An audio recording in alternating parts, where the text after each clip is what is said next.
Good evening, and welcome to Ask the Experts COVID edition. Tonight, I am back virtually sitting down with the three experts, Dr. Jennifer Hines, Dr. Winfried Just, and Dr. Glenn Ditcher, whom I first talked to many months ago when we were just in the beginning of this pandemic. So this time, though, we're going to be, not quite discussing what could happen or the many questions we had going into this pandemic, but what we'll be talking about where we're at today. From vaccinations that are currently now being given out to the increases in cases that we've seen, and then also what the future may look like, once these vaccinations are here and out and the population has them. So thank you all so much for taking the time again to talk to me. This is not, once but twice now that you've taken your evening to sit here and answer questions about, something that truly we are still trying to figure out after how many months ongoing. So to start out, if each of you could please just give a little bit of background on your areas of expertise, that'd be much appreciated. So Dr. Hines, we'll go ahead and start with you. Well, hello. Thank you again for having me on here. I really enjoyed our last talk and I look forward to this. My name is Jennifer Hines and I'm a professor in the Department of Chemistry and Biochemistry.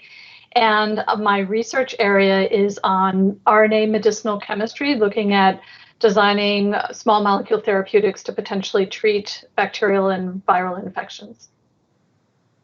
Thank you. Glenn, if you want to go ahead and go next. Yeah, sure. So my name is Glenn Ditcher. I'm an assistant professor in the economics department. And yeah, thanks again, Samantha. This is fun. I like this format. So thanks for having us again. That's my segue to this. So my area of expertise usually is dealing with productivity of workers and sort of what are the different factors that contribute to increases or decreases in productivity. Great, thank you. And last but certainly not least, Vinny, if you want to go ahead and just give us a little bit about your background.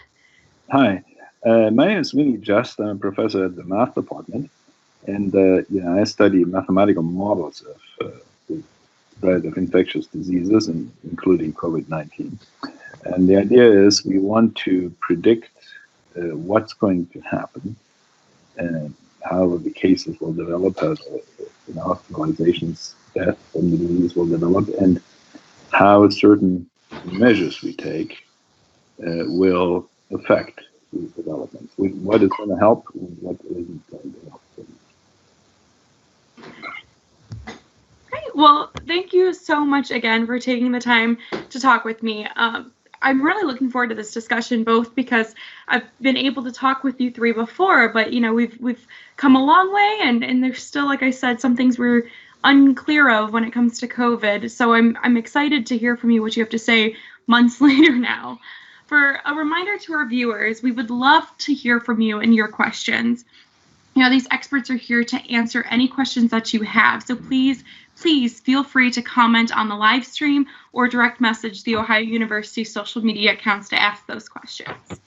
So without further ado, we'll go ahead and get started. My first question will be for you, Dr. Hines. Is, some of the biggest news right now is surrounding the first vaccines being delivered and given. So can you talk about what type of vaccine is being distributed this week to protect against infection from COVID? Yes, so they're a new type of vaccine. It's a messenger RNA vaccine, also called mRNA vaccines. And this new type of vaccine protects against infectious diseases. And unlike vaccines that put a weakened or inactivated germ into our bodies, these messenger RNA vaccines do not use the virus that causes COVID-19. Instead, they use this messenger RNA. Great, thank you so much. I know I have heard, about the vaccines being given out, but not necessarily about them themselves. So I'm glad to have a little bit of insight on that. Speaking about, these vaccines too, Vinny, this question is more directed towards you. What do these numbers look like? They're saying that, they could be 95% effective. What does that really mean? And how do these companies, come up with those statistics saying that it could be this amount percentage effective? Oh, I think we've got you muted. The quote of the year. Okay, I unmuted myself. So I think you can hear me now. So the idea is that, when they do these studies, they give out a lot of vaccines, tens of thousands, to volunteers, okay? And then they monitor these volunteers, and then they see what's going to happen. And after a while, some of the volunteers will catch COVID-19. And the studies are double blind. So half of the volunteers receive a placebo that doesn't do anything, and half of them receive the actual vaccine. And neither the volunteers nor the researchers know who received what. Okay? And then they count who reported infections. And in the case of the Moderna vaccine that Jennifer mentioned, what they found is that, there were, I don't remember the exact numbers, it was 180 something infections, and among the placebo group, okay, and only a lot less in the group that actually received the vaccine. So if the vaccine has no effect whatsoever, you would see about the same number of infections, not exactly the same number, because there's some individual differences, but with close to 200 people, you would see about 180 something. But they saw only about a single-digit number, and that means that out of those 180 something infections that would have happened without the vaccine, only 6% of them actually happened, okay? And that would say that 94% of those who would have become infected, everything else being equal, they didn't develop the disease. And that is, that's encouraging. And that means that if that sample is really representative, and that is a big if, then that would mean that if you have get that vaccine, then chances are that you will be only 5% as likely, or 4%. The exact percentage, if you don't need much, okay, as likely to catch COVID-19 as you would otherwise, under the same assumptions of behavior, if you do equally dangerous or other things. Okay, so that's the idea behind these percentages. Great, thank you so much. I know talking about this effectiveness of the vaccine puts a lot of hope in people's minds of, okay, well, will we return to, some type of normal? Can we go back to work? Can we go out to a restaurant? Can we see our friends again? So that little hope, I think, is driving people thinking about the vaccine and the effectiveness of it. So, Glenn, this is kind of directed towards you now, talking about that. A lot of people have been, working from home for nearly 9 months now, and maybe or maybe not are looking forward to going back to their office. Is this something that you see as permanent, working from home, or do you think there are certain jobs that will move back to an office? Yeah, thanks. This is always sort of projecting into the future. How companies are going to behave is always a little bit risky. So if we sort of look back at the history of these kinds of policies, this kind of the telecommuting policy. So starting back even in the 70s, that's why it's called telecommuting, because back in the 70s, that's what we did, right? We called in with our telephones, our physical telephones, and we reported to work. There was always this sort of great promise of telecommuting, and it's sort of never been essentially realized to the extent that's been projected by the researchers. And so if we want to think about the permanency of it or not, we have to think sort of about, well, why didn't it sort of stick in the past, and why might this time be different? One of the biggest reasons why we sort of thought that it wasn't going to be a permanent thing in the past is because the employers specifically were extremely worried about productivity gains, right? They were really worried that once you allowed your workforce to work remotely or to work wherever they wanted to work, you would see these massive declines in productivity. And so they said, okay, we don't want to take that chance. We don't want to allow our workforce to work remotely. Why do we need to? We've got everything figured out. So all of a sudden, right? So there was information asymmetry. They didn't actually know what they didn't know, right? We don't know if all of a sudden we allow our workforce to work remotely, if we're going to see those declines in productivity. We might, and so we're scared about that, and we don't want to lose that. And so all of a sudden, what this pandemic has sort of forced employees to do is come up with some, or employers to do is come up with some kind of plan, so that their employees could work remote. They were forced to do that, and then they could recognize or go back and see, okay, does this or does this not influence the productivity of my workers? And a lot of them are surprised. They're saying that it's actually not as bad as we thought it would be. And a lot of the researchers, myself included, whenever companies would ask me, some kind of advice, my advice to them is always, don't take the productivity that we're seeing in this current pandemic as representative of what we might see outside of this pandemic, because there's just so many other things that we're being asked to do right now. I mean, our kids are at home full time, they're not back in school, and so we've got to do that. There's just so many other conveniences that we're used to having that we're not being able to take advantage of now. But even with all of those kinds of caveats in mind, they are seeing sort of productivity is not falling off the cliff, right? Now, is it going to last forever, right? In 2 or 3 years from now, do we think that those productivity gains are going to remain? The answer is maybe, maybe not. Historically, if we sort of look at how management practices work, they seem to oscillate back and forth, right? So at the same time, whenever a lot of companies around 2011, 2012, a lot of companies were starting to embrace telecommuting policies, work from home policies. You saw companies like Yahoo killing them, saying, we're going to kill this. We're going to call everybody back into the office. And Yahoo is a company that you would say is technologically advanced. They should have everything figured out in how to make everybody work together. And so what I suspect is going to happen is you're probably going to see some mix. And so that's what companies are saying now is that they're, going forward, we're going to try out, at least for some intermediate term of 1 to 2 years, we're going to try some mix. We're going to allow our workers to work remotely for most of the time, but we're still going to have some kinds of functions where they can come into the physical office. They can be around people. Maybe we're going to have twice a month group lunches and these sorts of things. So recent surveys have suggested something around 34%, 35% of companies are going to move towards these kinds of practices to be. That's a pretty big percentage, right? I mean, towards something that looks more like they're working remotely. So the kinds of jobs, of course, that we won't be able to see these kinds of remote work are those kinds of positions like manufacturing. Whenever you're making something, you can't really do that. You have to go into the physical plant to make the product. You can't do that. Those kinds of things remotely.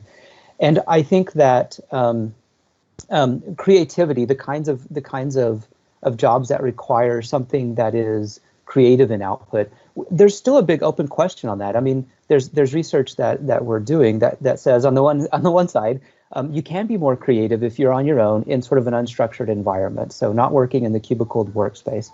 But on the other side, we're finding that teams, whenever they are asked to work together on a project and come up with something together, then working side by side with someone actually increases the productivity.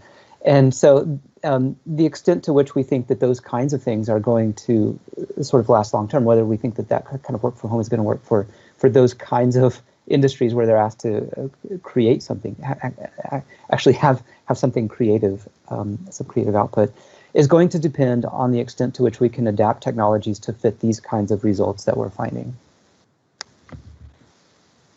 Great, thank you. Yeah, I was going to say, I know, when it comes to working from home, I think of my personal family who are, works in a pharmacy and works in factories, and they're not able to actually, work remote. It's been going in the whole time. But, someone like me who has made my living room my office for the last 9 months, there's a very big difference when looking at it that way. And, I think going forward, you're going to see, I've heard from a lot of my friends who work in offices that they've already made decisions to, be remote as much as possible. So I think your insight is extremely important right now when we're looking towards the future that way.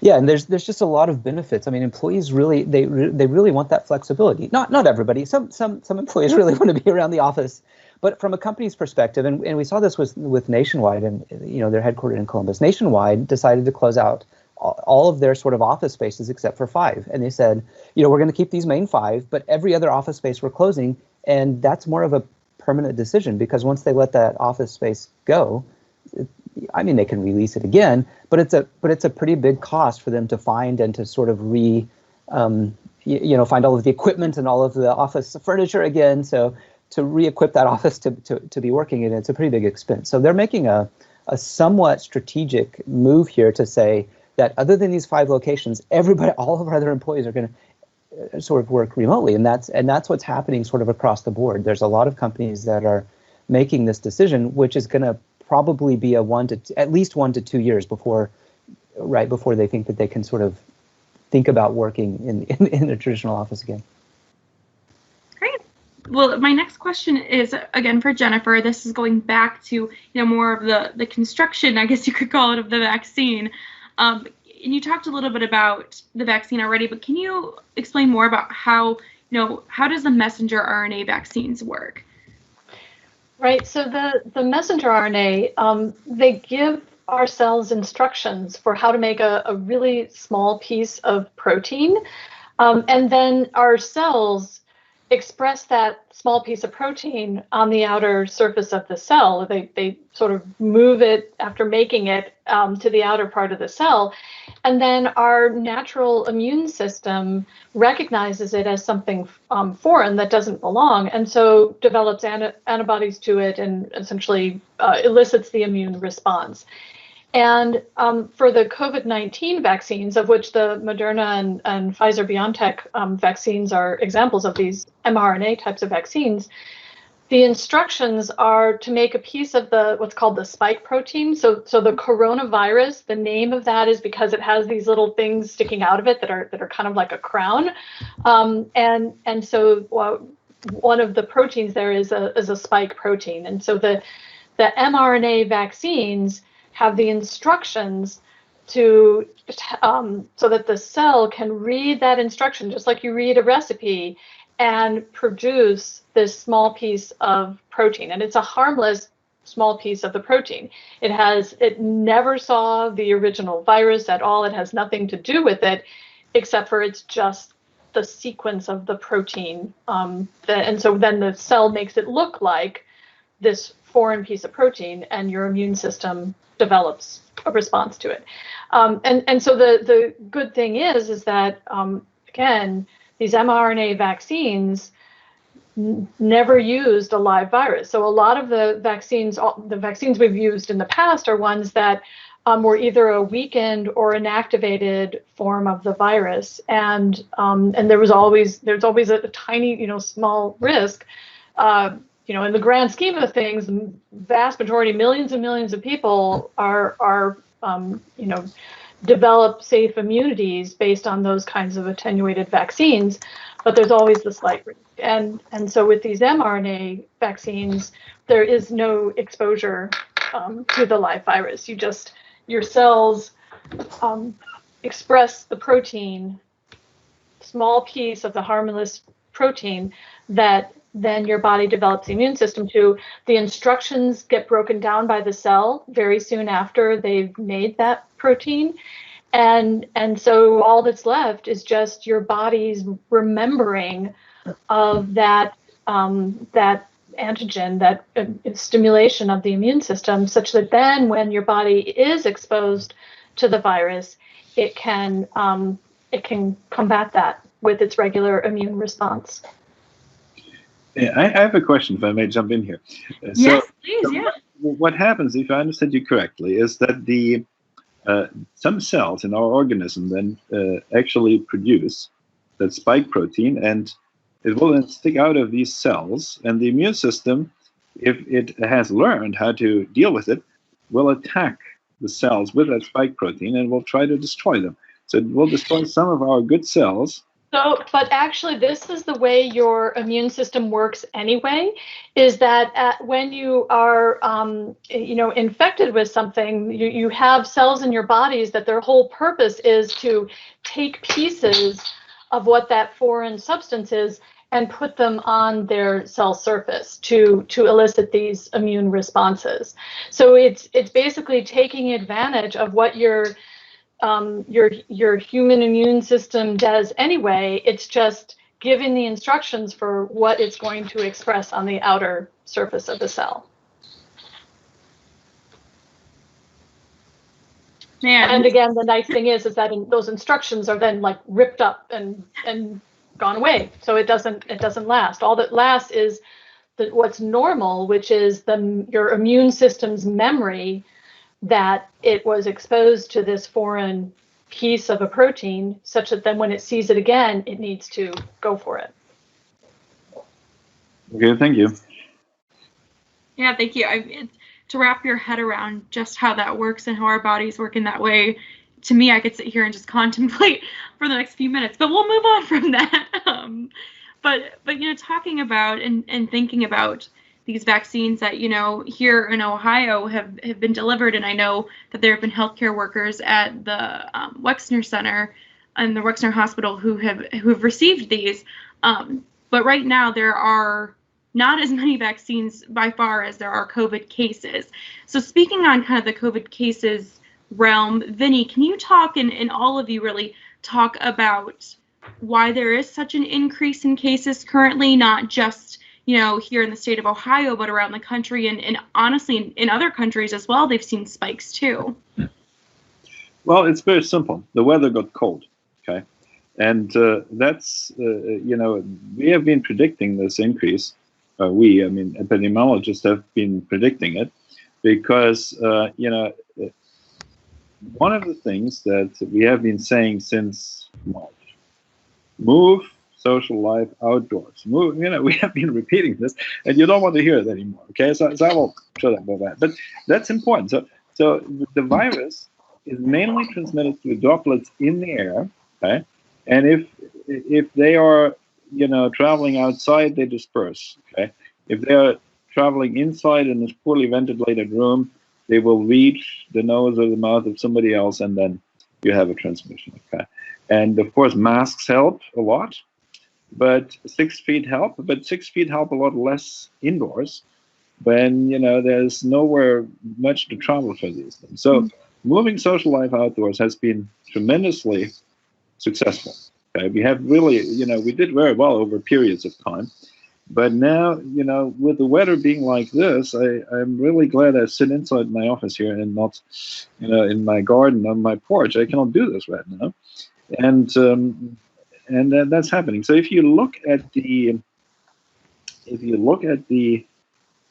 development of the current surge, okay, the New York Times on the front page every day has a map of the United States, okay, and it says in color-coded, in color code where the surge is happening.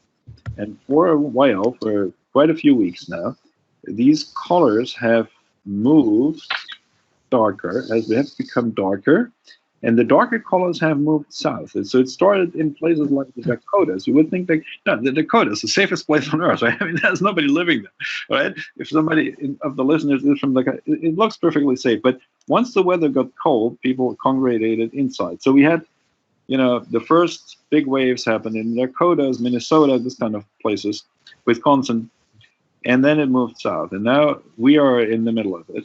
Okay, Ohio has been poorly hit. Places like Florida, Arizona, they had really bad, Florida had really bad spike in June, July, because then everybody was sitting inside in an air-conditioned building. Nobody wanted to sit outside, okay? But now they're enjoying themselves on it.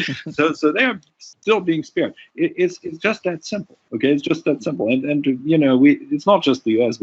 Same thing happened in Europe. We had spikes there and so on. So it's just this one component of our control measures, the moving social life outdoors, is being taken away from us by the weather, beyond anybody's control, and that really hurts us. And there is, of course, we still reduce the spread by other measures. Wearing masks helps a lot, but it's not enough. And therefore, states then who have been hard hit, they introduced mask mandates, they introduced, closed bars and so on, curfews. We have a curfew right now and so on. And that seems to have, slowed down the spread or reversed it in some states. So it helps, but it's painful, okay? If we can all move, outdoors, would be much less. So that's how it happens. Yeah, and so maybe I'll jump in for a little bit here. I have a student that's actually trying to, make a link here between these things, and so I'm overseeing his thesis project. And I mean, essentially, how we can think about, we're focusing only on the mask-wearing behavior because, we're seeing that this is sort of a good preventative measure, and a lot of the benefits aren't necessarily enjoyed by that individual themselves. So that individual who's wearing the mask is going to realize some benefits. But it looks like more of the benefits are society-wide. If everybody wears a mask, then it sort of limits the spread. But for any one individual to wear a mask, they don't really get as many benefits. And so what we're trying to do is we're trying to understand that link between how an individual generally views what this is called a public good. A public good is any good that we're viewing public health as a public good in a sense here, right? So how an individual views a public good. And how they generally do they generally contribute to the public good? And in fact, do they think that this is a public good? Do they think mask wearing is a public good?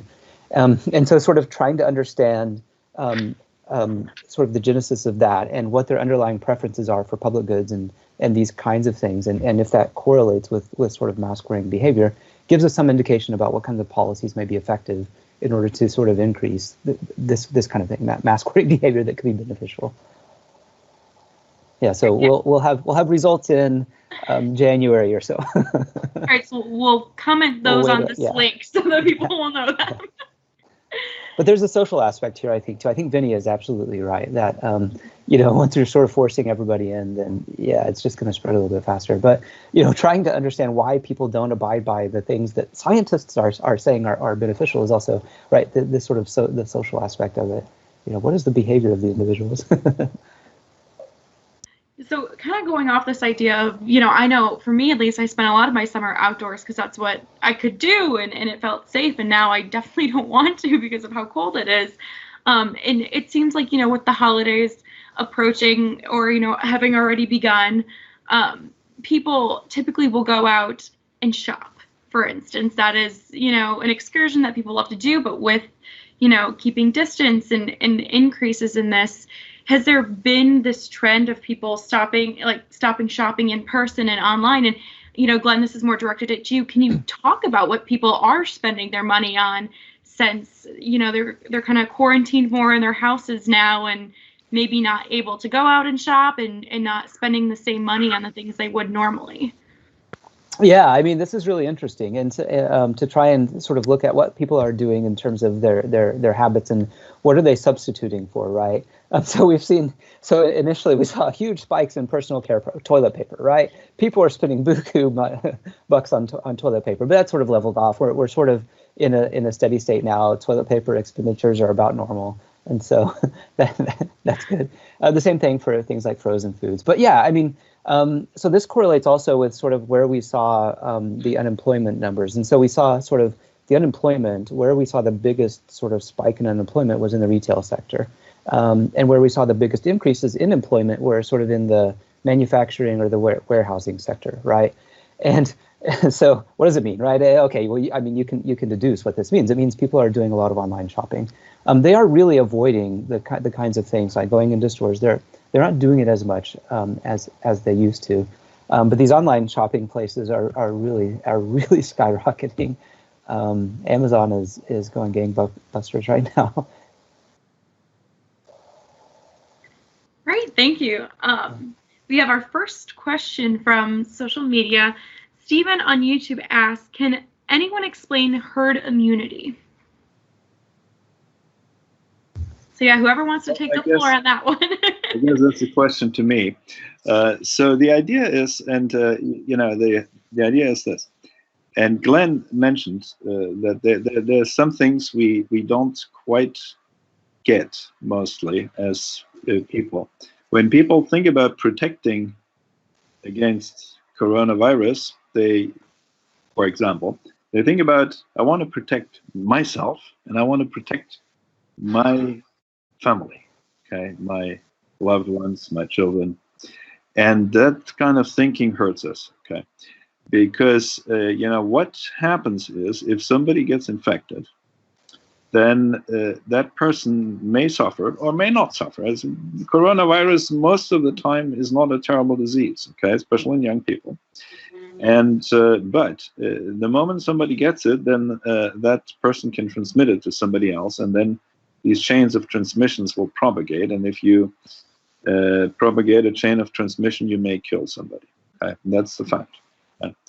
And what herd immunity is this: that once you got coronavirus, then you are, at least for 6 months. I mean, the latest research says it lasts at least 6 months. It doesn't last forever. There are cases of reinfection. But then you are immune, because, as Jennifer has told us, the immune system has learned how to deal with that virus. Okay? So the immune system has learned it, or by going through the infection, or by us taking a vaccination. Okay? Now, if you have enough people who are no longer at the risk of becoming infected, either because they have taken the vaccine or because they have gone through the disease, then it turns out that, you know, these chains, think about these chains as branching out in all sorts of directions. Okay, I have pictures on this. Could show you, but you know, but the thing is, these chains go in all sorts of direction, and if they hit, you know, the virus gets transmitted to a person, then the question is that person still susceptible? Susceptible meaning not immune and not already infected. Okay, if it hits a susceptible person, then the susceptible person will get sick and can transmit it further. The moment it hits a person who already is immune or infected, for that matter, or vaccinated, and the vaccine works, then that stops the chain. Right? That stops the chain. So now, if enough people have immunity, then it turns out that all of us are reasonably safe, okay? Because enough of these chains will be stopped in their tracks, okay? And that's a paradox that, you know, people don't easily understand, because it doesn't come easily to us, to this understanding. The point is, if enough other people are immune, either because they got a vaccine or because they got through the disease, then I or you, the listener, are reasonably safe. Okay, although we may not ourselves have been vaccinated or gone through the disease. Okay, as far as I know, I never got COVID-19. Okay, but the more other people get vaccinated, the more safer I am, even if I have to wait for that vaccine for half a year. Okay, in the meantime, I get safer and safer. Now, herd immunity is sort of achieved when we have a percentage of people who are no longer able to transmit the disease, that makes this reproductive ratio or reproductive number smaller than 1. That means everyone who is infected at that time will transmit the disease to, on average, less or fewer than one other person. And if that happens, the infections that are sticking around, they are slowly petering out. If that R is bigger than 1, then infections are increasing, and that's what we are seeing, or have been seeing over the last couple of months in the US. So that R makes all the difference. Either infections increase or decrease. So herd immunity is a percentage, basically, is achieved when a sufficient percentage of people are no longer able to transmit the disease. And for something like, you know, COVID-19, that seems to be around 60 or 65 or 67% or something. It's very difficult to estimate exactly, but somewhere between 60 and 70%. Okay, and now you know, we hope to achieve this by vaccinating enough people, right? And there have been proposals, and that is something that bothers me. There's a lot of people who have advocated for achieving herd immunity by letting the infection run and enough people getting infected. But that is, you know, that's a problem, because, you know, first of all, if you have 60% of people in the US going through the disease, then you have about 2 million deaths from it. Yeah. That's what, you know, that's where the estimates go. And that's a terrible number. Okay, that's a terrible number. Already what we have, we went over 300,000. But the thing that people don't really understand is this: it won't stop at 60%. Even if we, even if we have 60% herd immunity, that means the moment we sheave it, we will have a large number. If we quickly, it's 60%, then a large number of infections will still be around. And those people who are currently infected, even though we have herd immunity, they will on average infect fewer than one other person, but they will still cause new infection. And those new infections also will infect fewer than one other person on average, but some of them will infect. So that will still go on for a while. And for R, the R0 being about equal to 3, which is a mildly pessimistic estimate, it turns out that if we don't do anything, what will happen is that the infections will stop, transmissions will stop only if we have about 94% of the population having experienced virus, a lot larger. And that is called the epidemic overshoot. And that's what advocates of herd immunity through letting people just getting infected usually do not take into account. All right, that has been a little long speech, but it's a difficult concept. Yeah, and if I can add on to that, and I may have missed this, I'm sorry, because my audio went out for a moment.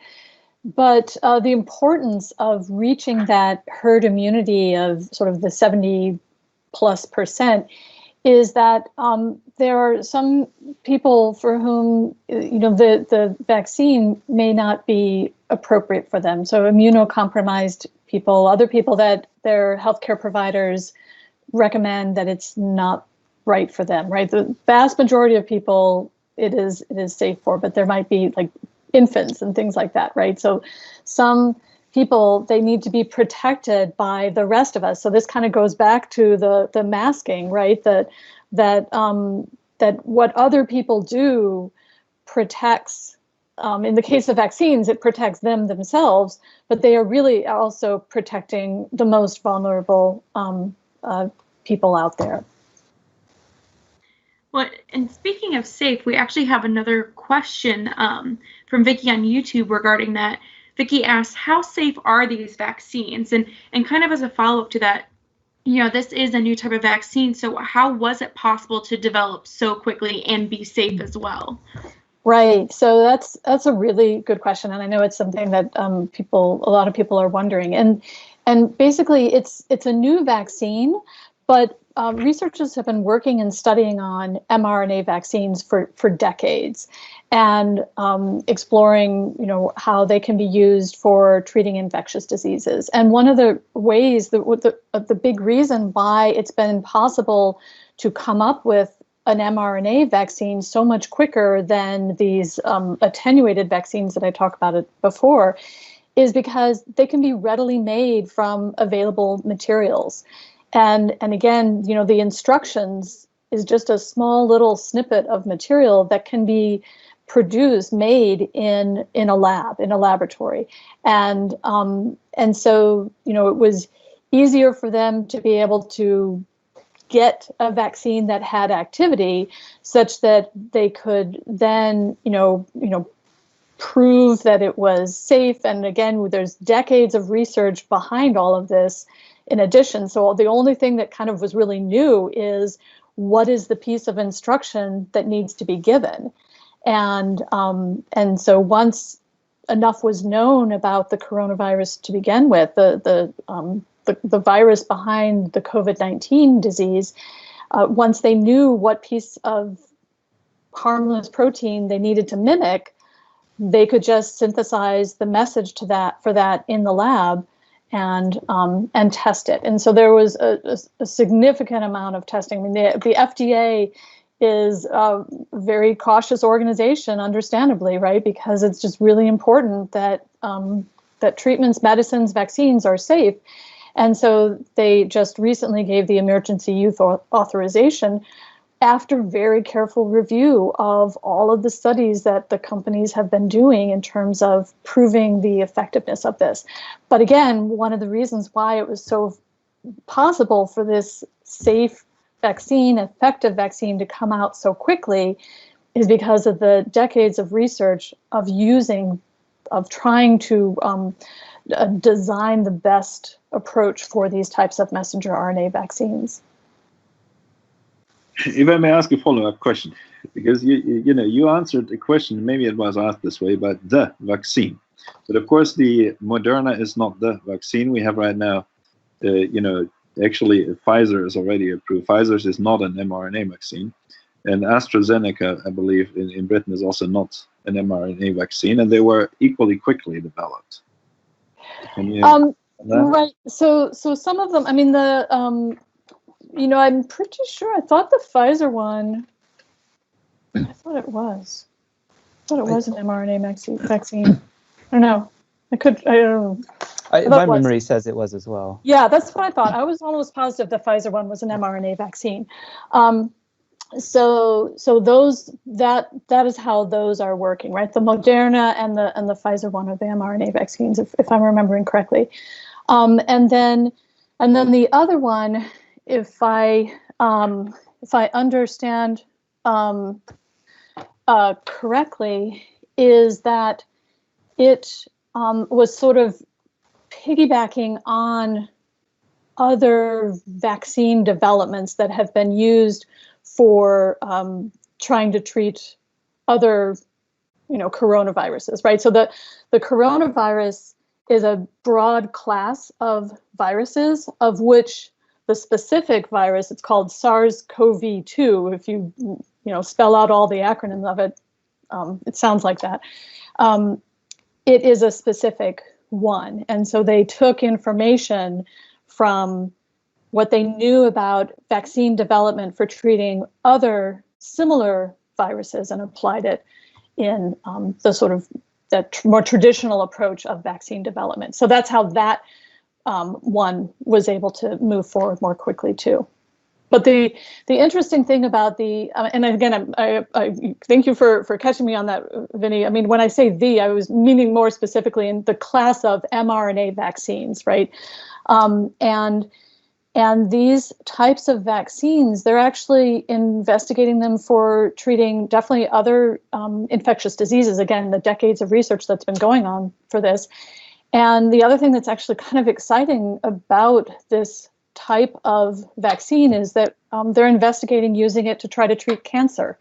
I mean, one of the significant problems about cancer is that it's just very difficult to target cancer cells because they're very similar to our normal cells, but there are slight differences. And so, trying to cure some cancers has been significantly difficult from a small molecule drug discovery perspective. And so anyway, that has nothing to do with the treating COVID-19, but it just kind of shows some of the potential aspects of these mRNA vaccines.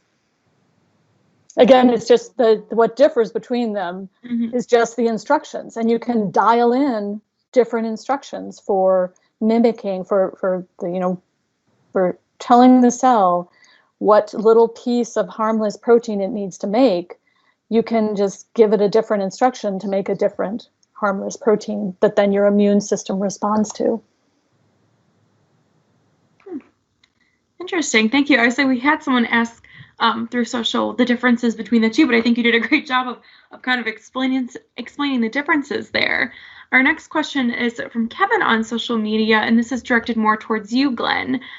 He says that in the hopes that with this vaccine we will return to a normal life soon, what do you predict will be what people spend their money on and their time on? Will it be leisure activities they haven't been able to do, in months, almost a year now? Will it be restaurants? What do you predict people will be out doing and spending their money on? Yeah, I mean, this is this is a big question too, right? If we sort of do that, we would go invest in those companies and make millions of dollars. Yeah, I mean, the extent to which we think that we kind of think that these new habits are going to persist is going to depend a lot on whether or not we've discovered something new in the meantime that we actually like better than what we were doing before, right? So maybe in the meantime, I didn't know that spending time running along the bike path was a really enjoyable activity, and so before that, right? Why didn't I know that? Because I spent my leisure time doing something else, going to restaurants or doing these other things. If in the meantime I've discovered sort of that I actually like this thing. I've never tried it before, but I actually like a thing that I've never tried before. Baking, maybe, everybody took up baking for a while. So maybe I've discovered that I really like it. And so what does that mean to me? That means that I'm probably going to continue to do those things for my leisure activities relative to the things that I was doing before. And so the extent to which we think these things are going to be permanent is going to be dependent upon whether or not we are discovering something new that we didn't know about before, or are we simply falling back on a thing that we viewed as inferior before, right? So maybe I knew that running on the bike path was okay, but I would rather go out and see my friends at a concert, for instance, right? If I knew that if I had well-defined preferences over all of those different things, and I was choosing, to go out to concerts, to go to restaurants, then I'm gonna, as soon as this thing opens back up for me, I'm gonna go straight back to that thing. But I think that what we're realizing is that a lot of people are discovering new things that they didn't know existed, and to some extent, I think that those kinds of things are going to persist. So we saw consumer spending skyrocket in recreation kind of activity, right? Everybody told us to go outside. All the science said go outside, and so that's what we did. And so you would see things like running apparel companies, bike manufacturers. There was no bikes or no bike parts to be found. Everyone was selling out of this stuff, and it's very likely that those kinds of things are going to stick. That people are probably going to stick to a lot of those kinds of activities. They're discovering something new that they found that they enjoy. So to some extent, I think that those things are going to stick. But as soon as restaurants open and we can go back to go to the movies or go to concerts or these other kinds of things, then probably a lot of people are going to go back. But I suspect, at least for quite a while, it's not going to be to the same extent as we had before. We've developed new habits now, and those new habits are sometimes hard to break. Or we've developed some like or some taste for something different. Maybe we've found out that we actually enjoy cooking at home more than we thought we might. So yeah, no, for sure. Some of these things are going to stick, and I suspect that they will. But as soon as it's safe to go back into restaurants and do those things, there's a reason why we do those things. It's because they're enjoyable, and we'll go back to it, but maybe not to the extent we did before. And your examples that you used were just, I think, explaining exactly what I've gone through. I've taken up running on the bike path and baking and cooking, and going to concerts was my thing, performing arts before. So I definitely see where you're coming from. I've kind of grown to really like doing both those things, as much as I'd hate to admit it. But yeah, so I definitely feel like, you're seeing how those outlets that you use for your time now are differing, but glad to hear people will still be going out and enjoying what they used to eventually. We do have another question from social media. This is from Michael. Michael asks, what would be the most effective rollout method for a national vaccine? So whoever wants to go ahead with that question. Well, I mean, I'm not sure I can speak best to the method, but I can speak to some of the challenges of the mRNA vaccines in particular. I mean, it's been talked about a lot on the news that one of them needs the ultra cold, minus 70 degrees Celsius, very, very cold. And it has to do with just making sure that messenger RNA that's in there and the formulation, the sort of things that it's mixed with, that they all stay kind of perfectly mixed and perfectly intact, because mRNA, that messenger RNA, this is one of the great things about it. It does not last forever. It does, this is why your cell, it reads the instructions and then it begins to break it down. That's what it's made to do. It's made to fall apart. And so they need to make sure, one of the ways to stop things from breaking down is to keep them cold, because that slows down the process of breaking down.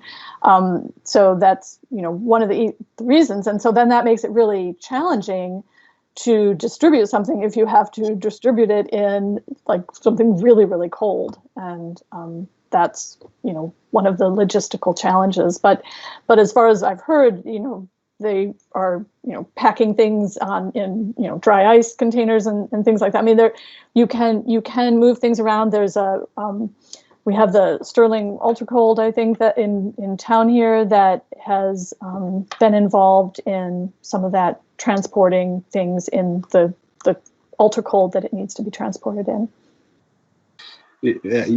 Thank you, Jennifer. That's an important aspect. I mean, it's